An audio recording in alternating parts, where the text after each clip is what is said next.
welcome to part two. We're just waiting for Terry to log on. It shouldn't be too long. Here we go. Here's Terry. Women loving men want to be him. If only, mate. If only. Getting back to Ben Davidson. Well, he seems to have carved a niche for himself, doesn't he, now? As like the go-to guy at the top end of the food chain. But remember when that used to be Caldwell? It's been Caldwell, it's been Mark Tibbs, it's been all of these other guys. And what's happened, if you really look at it, is they've never been able to deliver. Right? If you really break it down, they've never been able to deliver at the top level. And Ben Davidson's come and said, I reckon I can deliver at the top level. Now it's Ben Davidson's turn. And if he can't deliver at the top level, he'll go the way that they did. And there'll be a new guy that comes through with new ideas. Because if you think about it, right, in terms of people who got called snake oil salesmen and people who booted the chessboard up in the air, you had Howard Rainey back in the day, right? There's a Yorkshire. There's a guy who made a legend of himself in Yorkshire. Howard Rainey. I think he's passed away now, rest in peace. He had Howard Rainey, who was called a quack, but a lot of the stuff he was doing back then is now mainstream, like strength and conditioning for boxers and that sort of stuff. That's now all mainstream. Then you had, and if I've missed anyone out, feel free to let me know. Then in my lifetime, you had Adam Booth. And Adam Booth was saying a lot of clever stuff, but was always very quiet about the stuff he didn't know about, which is all good. But, you know, people thought he was being mysterious, but he was just admitting he didn't know anything. He had Adam Booth, and what Adam Booth really brought in was this idea that you don't have to do long runs. So he brought in that stuff like interval training and plyometrics and more weight training and this, that, and the third. He brought in that idea, so sort of pulling stuff out of the NFL playbook and so forth, with mixed results. He also tried to bring in this idea that you can take a low-risk approach to boxing, and that was kind of proved to be wrong. And then you had Shane, and what Shane brought to boxing was some of the Charles Poliquin ideas in terms of like strength and conditioning. You know, if you look at what Shane really does well, he makes sure that you don't fall below your bare minimum. Like he pushes that bare minimum higher and higher every time you work with him. So that's the lane. And now Ben's come in, and Ben's thing is we analyze everything to death, and we base everything on that. And that's cool because it's white space today until everyone else starts doing it. Then it's going to be, okay, Ben, what's your next trick? So I think that's where we are in terms of trainers and the sort of changes they've brought. So he's just the hot guy at the moment until other kids start doing the analysis and going, okay, now we're all doing it, Ben. What's next? Yeah. Who do you reckon's number one at the moment then? Trainer in country, or do you reckon there's loads of trainers that just don't have luck to get on? The top guys. Well, look, it's about two things, right? What the fighter needs, what the trainer can give. So you can be the number one trainer, but you may not be the number one trainer for that boxer over there who needs someone to put an arm around them, but you're not an arm around them sort of guy. So it's horses for courses, but there are normally two kind of trainers you gravitate towards. The ones that will teach you and the ones that will love you. So it depends on what you need. So the ones that will teach you are the guys you need early in your career. When you turn over, you want guys that are going to teach you how to box. That's your Joe G's, your Pat Barrett's, the list goes on. And then like when you get to your 30s, you need someone, sometimes you've had a few defeats, whatever. Someone just put an arm around you. They don't need to teach you how to box. You already know how to box. They want just an environment where you can smile and you can be happy again, because a happy fighter is a dangerous fighter. And so there were just those two camps. And look, there's overlap between them. So I'm not saying Joe G's just a teacher. But if you need to be taught, that's a good guy to do it. In the same way that if you need an arm put around you, Don Charles is amazing for that. And that doesn't mean that Don doesn't teach you how to box. But I'm talking about what's the superpower that a trainer has. Do you see what I mean? Yeah. Don Charles is doing well though, isn't he? Consistency. I don't think Don's doing anything different. He's got the same people, the same setup. He's just been given opportunities. And he's waited a long time for them, so fair play to him. Yeah. Yeah, he's doing well, isn't he? And do you know what? He could surprise a few people with the bar because he's got the equaliser, hasn't he? Yeah, he showed with Miller, he can hang in there. And a lot of times in boxing, it's about that resilience to hang in there, Russ. Yeah, yeah. Crusher Ben. He's out there in Saudi with his team. Pac-Man. Terry, what's going on? I'll let you answer this one. Whew. Isn't it crazy? Dillian White and Alicia Baumgardner failed tests, went through their process, came back. Yeah. All available to fight, all likely to fight before Conor Benn in this country, right? They've all had quicker cycles than him, pardon the pun there. I think because Conor Benn tried so hard to run away from what was coming, he's paid a really, really hard. When's the last time he fought in the UK ring? It's nearly 2 years now, right? Yeah. And since then, he's kind of fought binmen. And so he sacrifices peak years. He sacrifices peak years to prove he didn't take a substance that was found in his system and wouldn't be contaminating any other substances. Because when you make supplements, you do not put clomiphene in there. The reason you don't have clomiphene in there, Russ, is it is so cheap to buy pharma grade clomiphene that it's not worth people making it in the backyards. The reason you make steroids in the backyard labs is because it's quite hard to get hold of and pharma grade stuff is stupidly expensive. Clomiphene is not stupidly expensive. It's a cheap drug. The generic version is like pennies. So no one would spike a supplement with clomiphene. There's no point. You may as well spike it with testosterone. So he played a silly game and he's winning a very silly prize. And I feel for him because he was badly advised, but he's paying the price now. And I think that what the board should say is, look, you're fighting on a foreign license. Keep fighting on that foreign license. We ain't going to give you one over here. And then let's see how Eddie Hearn makes money with him.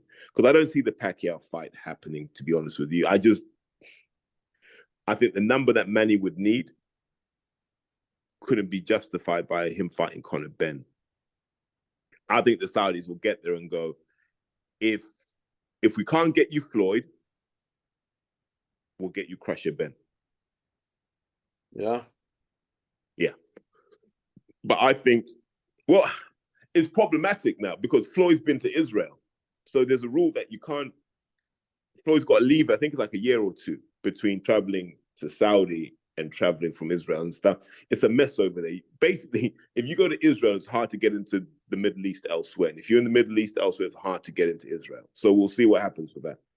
But I'd imagine the Saudis would make Mayweather Pacquiao too for Riyadh season. Would be my instincts. You think, yeah? Well, yeah, like who cares about Conor Benn? Yeah. Do you know the old Conor Penn episode going back to the Piers Morgan thing and all that? What do you know, and all the story changes we've had and 272-page dossier and then it's a 40-odd pager and nobody's even seen anything. Do you think they've all just dug their own graves from here to Australia? They thought they could shout down the public. Yeah, that was their strategy. Their strategy was just, if we can own the story and the conversation, this will be easy. We can just drown everyone else out and then we can buy the rest of the people off. And it hasn't worked. It hasn't worked because they didn't realize how clued up fans suddenly became, where they were like, nah, I think he is taking drugs. Like, I'm not going to believe that he's not taking drugs. And now the fans are like, we're tired of being lied to. That's what's happened. And until Conor Benn can accept that, it's going to be hard for him. Do you think he'll get a big fight, Terry? At some point, the Benn name can always be sold. So at some point, he will. I don't know when, though, Russ. What do you think about all their roles in it? Charlie Sims and all that lot around him and all that. It's all got grubbiness wrote all over it from the day they announced that fight with a rehydration stuff for Eubank, can it really? It looked like they were trying to just turn everything in their favor, and it came apart. And let's not forget, they still tried to make the fight happen. Had there been no story, that fight would have happened. Oh yeah, it was going to happen, wasn't it? Yeah. And do you think the Let's board? not forget that. What do you think the board and just dug their heels in to save face? I think we need to see the paperwork from the board to know what was going on, because that fight should, as soon as the second failed test came through, they should have said, right, this thing stops until we work out what the hell's going on here. Yeah. Because one of two things is true. Either the jurisdiction thing applied at the time, and in that case, then they should have just said, well, we're not comfortable with this. So until we can understand why VADA are coming up with a positive test and UCAD aren't, mate, your fight can't happen. That's what they should have done right there and then. They should have said, yeah, we need to suspend you while we investigate these discrepancies. So we need to understand to our own comfort how you've got clomiphene in you in one test and not the other. You think if Ben don't fight somebody decent next, he's just going to be known as a gimmick fighter? If he just fights another knockover in America while he's hanging around for a big Pacquiao or Eubank fight, do you think people will lose interest in him?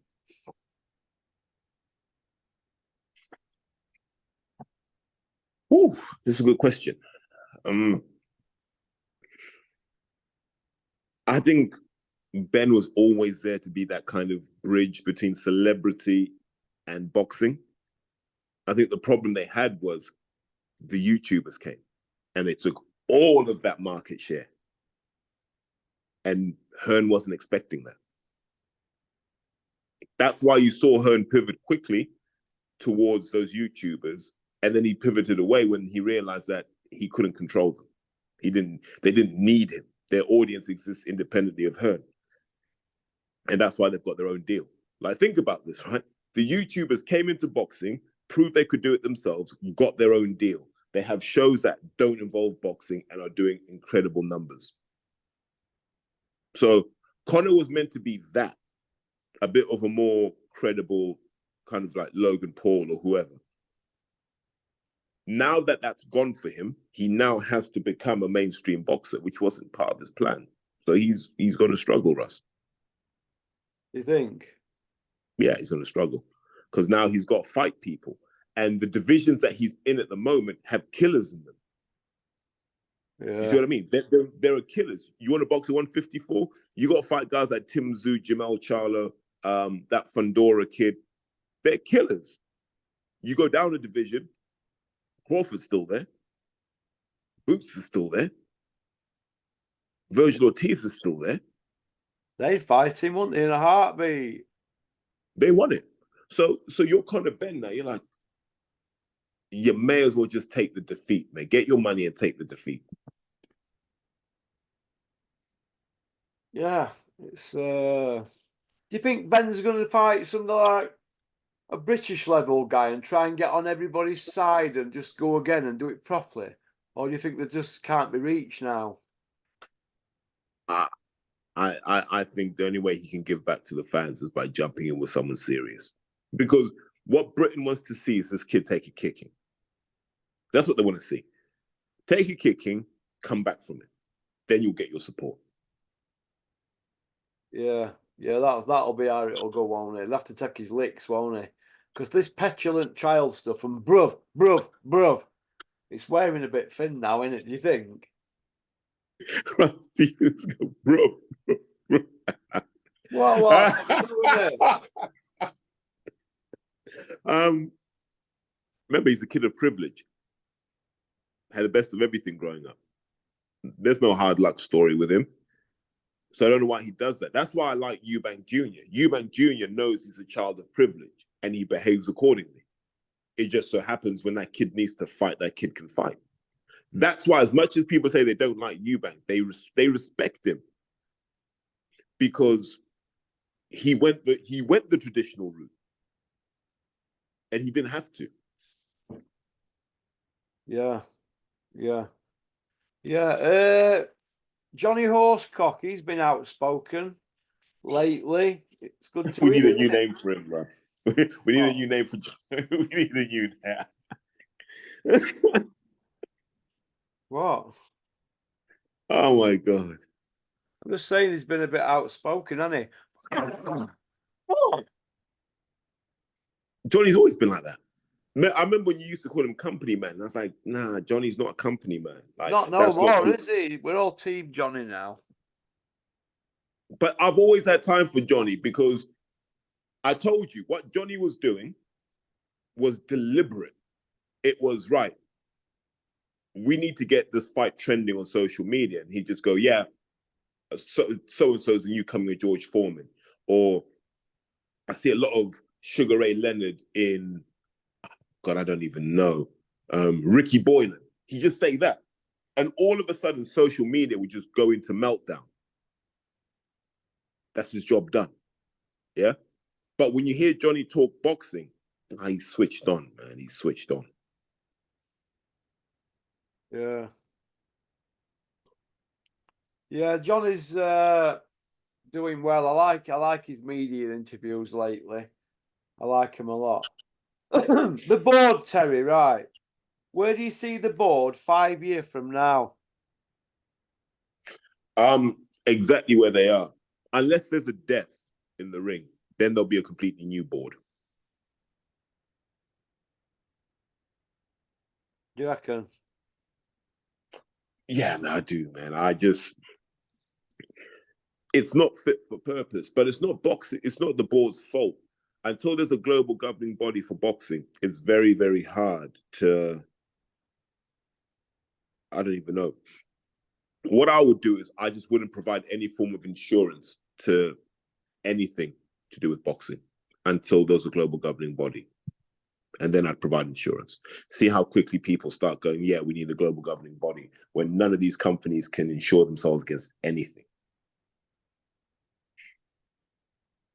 Yeah, yeah, yeah. I want to see like them gone and government get involved myself. You don't. You really don't, mate. You don't. You don't want the government to get involved. You don't want to politicize boxing, mate. You don't. No. Nah. All right. Nah. None of it solves the problem. No. It's another gravy train. The government will just create another gravy train and will moan that they've got the wrong people in there. So the cycle will carry on. Yeah. Calla. What is his role now, Callas? Because I don't really understand what's going on. Is he like a joker in the pack now, or you know, because he's doing all these daft poses and stupidness at shows and really acting up to being a pantomime villain or a pantomime Jack the Lad. I don't know what's happened to him. Is he going to get serious or? So my understanding, I bumped into Nisa a few weeks ago up at Stone Beach. I bumped into Nisa. There's a like a division of labor at Wasserman. Calla does the misfit stuff, and Nisa does the boxing stuff. So all that stuff on Channel 5 is mostly run by Nisa. You'll see Calla at shows because he can do it, right? He's got time on his hands. But he's looking after the misfit stuff. That's what he does. Yeah, it's all a bit odd, isn't it? Really, what's going on with that lot, isn't it? Misfits and professional boxing, and I don't know. I just feel like No. It's what happens when your sport becomes irrelevant. yeah, Boxing is irrelevant. yeah. Anthony Yard, Joshua Boatsi. There's talk of him going to be involved in this 5 versus 5. What do you make of it all? And what do you make of Bricktop and Eddie Hills allowing Willy Wonka to pick one of the fights? Why haven't we had the fights announced yet? Yeah. It shouldn't take a lot of thinking time, right? We know who's available, right? We put names down on one side, put all the Queensberry names down on one side, all the matchroom names on the other side, and we just see what matches up. You're not going to get Buatsi versus Yala in a Saudi show because they need something in the UK for their business, right? You just do. There's certain shows you have to put on, otherwise boxing dies here. When that Saudi money dries up, you have nothing over here. Yeah. Yeah, it's do you think that Yard and Buatsi is a pay-per-view fight in UK? No. Don't you? No. No. Well, for me, a pay-per-view fight is either two huge stars fighting or there's a world title on the line. Which one is it? I don't think it matters really about a world title fight for them, does it? No, but they're not big enough stars. No one listening to this right now is paying 20 quid to watch that fight. Yeah. Yeah. I know it's a tough one. Where do you see Dan Aziz going now then? How's he going to rebuild? Is he going to stay with trainer?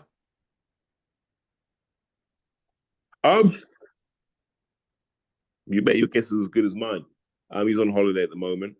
I imagine he'll come back. If I'm in Dan's position, I think the Spider fight looks good.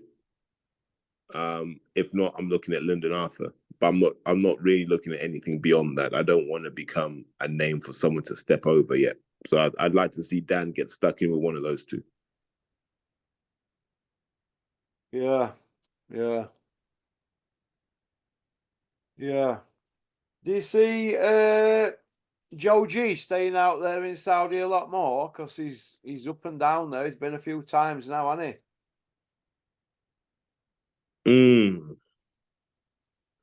But he has a bigger role there, right? So Joe has a proper role in Saudi Arabia. So he has to be there. It's like work. He's there for work. And he will add a lot of value to what's happening over there. But I also think he'll grow the Joe Gallagher brand out there as well. So when his guys need to showcase their talents, they will also have a route into those Riyadh season shows.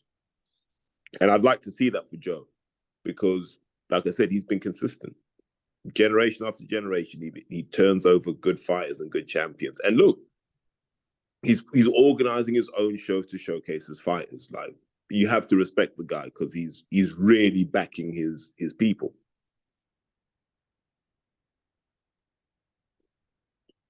Yeah, yeah, yeah. I see what you mean. Yeah, I see what you mean. It's a lot of money they spent out there, isn't it? That gym and everything, isn't it? It's just the start. They've got money to burn, right? They've got money to burn. If we take it outside of boxing for a sec, Russ, think about what Saudi Arabia is trying to do. They're trying to become the dominant force in the Middle East. So if you look at the Middle East, the real... So there are... let's kind of break it down in terms of the Islamic world. Saudi is the center of everything because it's got Mecca and Medina, right? Iran is like the most influential, like because it's like a theocracy and they really adhere to the Quran. Then you've got Pakistan as well, who are quite hardline in terms of how they adhere to the Quran. And you've got Indonesia as well, right? They're the kind of the big power blocks of the Islamic world. Saudi wants to cement itself as number one. And what that means is economic development. Most of Saudi is uninhabitable, so they're just going to build essentially a brand new nation between Riyadh and Jeddah. They're going to build city after city there. To do that, they need a ton of people to come over there from all different countries with skills and things that are valuable. The hard thing is it's a dry country. So there are loads of cultural things the Saudis are wrestling with at the moment. And so how they try and sell it is through branding, and part of that is the boxing. So for them, burning $500 million on the circus is nothing, right? It's nothing for them. They'll do it again and again and again. And that's what they're doing at the moment. They're creating an environment where people will say, I want to go to Saudi. And they're doing it now because it'll only be more expensive 10 years from now. But that's the plan. So, for example, let's say Porky's Corner was doing 300,000 views on every video. Mate, you'd have a Riyadh season logo in your top right corner right now, right? Right now, you'd be in Saudi, they'd have you in a villa, and you'd be living the life, because that's what they like to do. They like to buy assets. And for all the people listening who like to poo-poo the Saudis, when they start buying up stuff in this country, when they start buying up things like Harrods, Selfridges, when they start buying up things that you think are uniquely British, you'll realize, man, these guys just have so much money, man. You know, all those times they tell you oil's going to run out, it's just a ruse to keep the price high. You reckon? Yeah. Oil's not running out anytime soon, my friend. No chance. You see what Anthony Smalls? No, Russ. Hell no. You think I want MI5 knocking on my door, mate? No. And I've always said this. Smallsy's a guy that I've got a lot of time for. At his heart, Anthony Smalls is a really lovely young man, you know, plumber, all this sort of stuff. He got into the wrong crowd. And it's probably best not we discuss that on this episode, but he got in with the wrong crowd. And emotionally, he wasn't mature enough to cope with that situation. And it ruined his life. And I wish he had listened more to the people who cared about him, the people in the lodge that loved him and cared about him. Because had he done so, he'd be such a great character to have around boxing, because the stories you can tell about Anthony Small, just boxing stories, are insane. Like Russ, I always remember this one. You'd go into sparring in the evening, right? You just pop down to the lodge. And everyone knew not to piss Smallsy off if they were sparring. It just wasn't worth it, like, because you weren't going to sleep well that night, be it a broken rib or a cracked jaw. And there's one kid who was a bit too cocky, started trying to banter Anthony Small. Smalls, he just walked out the gym and just went in the ring. Had a steady little head guard on, just went in the ring and just waited. And we knew who was going in first. We're like, mate, you got to spar Smallsy first. And the guy's like, no problem. And he just lit him up, dropped him with a left hook to the body. Bam! Guy had to get up and finish the round. Just played with him, yeah? And we said to that guy, don't take the piss out of Smallsy. I did it once, and my jaw still clicks to this day. Just learn not to do that. But he was a top guy like that, like a guy who was fair in the ring, but for a guy he would have been about 77 kilo at the time, hit harder than anyone that I've ever seen. Like, insane power for someone that small. Such a good guy. I remember when I was coaching a double jab, he showed up, Russ. You know, he had a broken ankle, Russ. He had the boot on, right? You know that boot that they put around your foot? Yeah. He's like, I want to spar. I'm like, Smallsy, what are you talking about? He said, no, I can spar. So we put the lads in there with him. And on one boot, there's guys just sliding across the ring on one leg, leaning on the ropes, slipping, sliding, countering. And they're going after him, by the way. No one's holding back. And I saw this guy hold his own, sparring on one leg. No. But everyone has those stories. I can guarantee if there are people from South London listening to this, they have an Anthony Small gym story that's similar. The guy was a freak. Like, there are loads of stories like that from when he was at there used to be a Kronk gym in Camden back in the day. If anyone's got the footage of him lighting up Spencer Fearon, share it. But yeah, he lights up Spencer Fearon as well. Yeah, I've seen that. I've seen that footage of him and Big Malk. Yeah, Big Malk. I've seen it. Big Malk were fighting on the outside of the outside. Smallsy was just jumping in with hooks whenever he won. Like, I don't understand how he could see those shots because they're very hard shots to execute. Because in the back of your mind, you're like, that guy could just counter with an uppercut and that's the end of me. But he just had the balls to go for it. To be fair, Big Mal was taking a few liberties early on in the spar, and Smalls he dealt with it, didn't he? He's just look like you heard the story earlier. That Smallsy's not a guy you took the piss with because he was quiet, but when he hit you, he made you a head ring. Oh, you heard that for sure. At Presser against Ryan Rhodes, they didn't fight. The fight got cancelled. At the Presser, Smalls is stripped off and stood up with his hat on, and he goes, "Look at the shape I'm in." That would have been a really good fight. Yeah, right. That would have been a hell of a fight. Yeah, yeah, yeah. Having shared the gym with both guys, they're both people I used to I was like, can I at least be 10% as good as Ryan or Smallsy? Mate, they're very impressive people. Yeah, yeah. He's all right, Smallsy, isn't he? Not now, man. Not now. Like now, it's just a quick high and buy because like I said, you don't want your doors kicked in. Has his head gone now?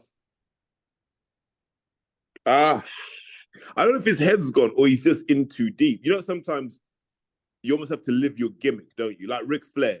It's too late for Rick now. Rick can't be normal. Rick has to be Ric Flair until he dies now. And I think Smallsy just has to live this gimmick for life now.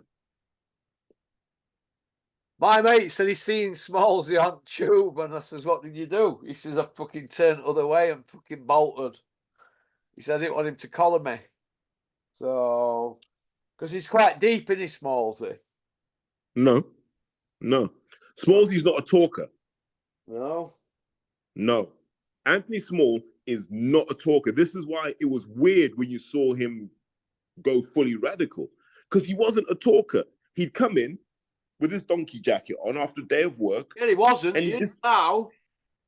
That's what I'm saying to you. Like his nature, Smallsy doesn't talk. That's why I met the story I told you. You don't take the piss out of him. He's quite a sensitive guy. Like he's a shy guy, he's a sensitive guy. He does his talking in the ring. That's Anthony Small. That's the Smallsy I know. So when all of this stuff happened, and suddenly he's at Speaker's Corner and he's talking, or he's outside the Parliament with a loud hailer making noise. And I'm like, but Smallsy, you got pictures with half of these MPs, man. They loved watching you box. What are you on about? Do you know what I mean? So I don't know where it came from, but he's not a talker. The reason I say he's not a talker is he's not like a quick thinker. He's not agile on his feet, you see. And he doesn't like being made to look bad. That's the problem. You know how it happens, all that kind of thing. They meet people, right? And then they start hanging around with them. Then they start going to their houses, then going to the mosques and that. And before you know where you are, they've gone all radical, haven't they? How do we summarize the story? Yeah, the kid who boxed. And then people get in your ear and go, how much you getting paid? Ah, man, it's the white man. The white man's oppressing you. Look how much money they're making off you. No. Listen, man, your Muslim brothers will look after you. Don't worry, man. We'll get you a better deal. Your Muslim brothers will look after you. Come to the mosque, man. Just convert. Yeah, convert. And when you offer this to people who are emotionally vulnerable and are probably looking for a sense of belonging deep down, and once they get that sense of belonging, they go extra with it. Like I know people who knew White Tony from Cheetham Hill back in the day.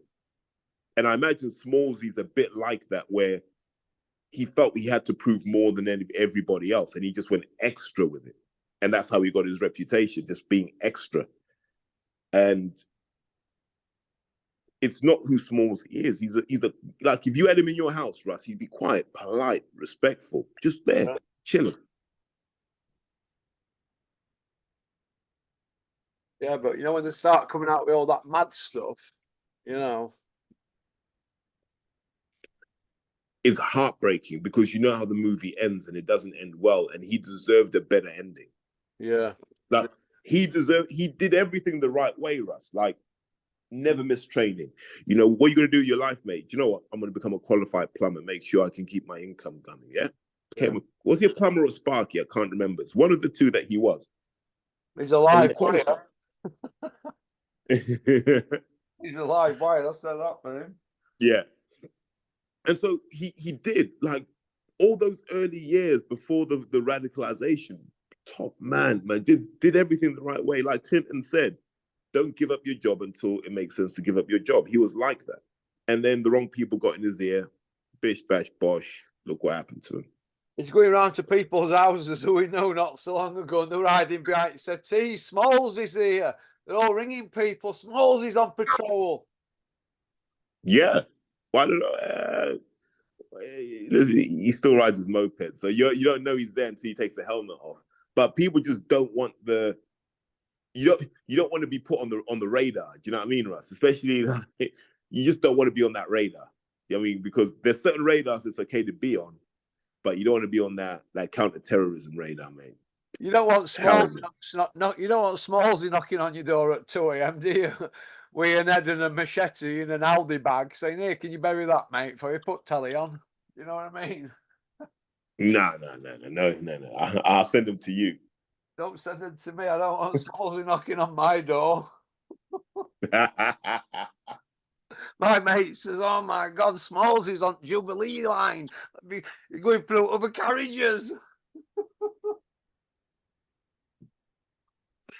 Nah, so he's not that bad, for the record. Like, he's not that bad. It's just you don't want the attention. So you can have a quick chat with him. Yeah, what's going on, Smalls? How's things? How's everything? Yeah, where you living now? Okay, cool. Listen, gotta go, mate, before the shop's shut. And you just scarp her off. Do you know what I mean? But he's not a menace at all. It's not in his character to be a menace. Smalls is a nightmare to people in boxing industry when you see him, like Perpolaki is to bodybuilders. Yeah, well, some people did him wrong. A lot of people in boxing did him wrong. So yeah, I can understand. He's got a beef with people in boxing. Smalls, I understand him. Right, I'm going to get off, Terry. You take care. Thanks for coming on. No worries, mate. Listen, have a great weekend. And you too, mate. Take care. Cheers, mate. Bye-bye. All right, bye. Everybody have a great weekend. It's 1:15 on a Friday. I'll put this out tomorrow because I've got loads on. I've got that Friday feeling. Pop, pop, bang. Peace out.